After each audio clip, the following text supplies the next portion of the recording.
Манас Палуан спорт ойыны Көкпарда аты тоқтамай мына Абу Палуанды жыққан болатын.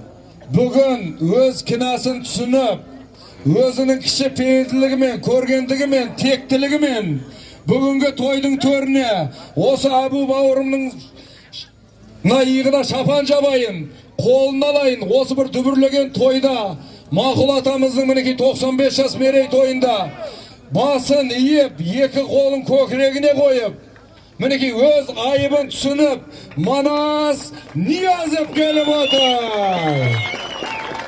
Бәрекелді, қазақ қырғыз бір туған мінекей. Мына бірге қабат көкпар шауып жүрген азаматтар бір-бірін түсініп, мына қазақ пен қырғыздың арасында ешқандай бұдан кейін Инстаграмда, телефонда бір-бірімізге жаман сөйлемеуді Аллах тағала нәсіп етсін. Мінекей сөздің кезегі алдымен осы Манас Палуанның ұстазы, туған ағасы Байыш Палуанға беріледі. Байыш Ниязов, дуғал шапалақ. Ассаламу алейкум. Қазақ бір туғандар. Алейкум ассалам. Şu toy tınç olsun, salman olsun. Şu ne deyiz? Қазақ, Kırgız bir tuğan deyip. Şu sizler biz Kırgızстанға barыңızдар, çabыңızдар. Şu ne deyiz? Şu palvan menen Şeyik palvandı. Ukam жетелеп келдім. Şu bir dost olsun, жарассын деп.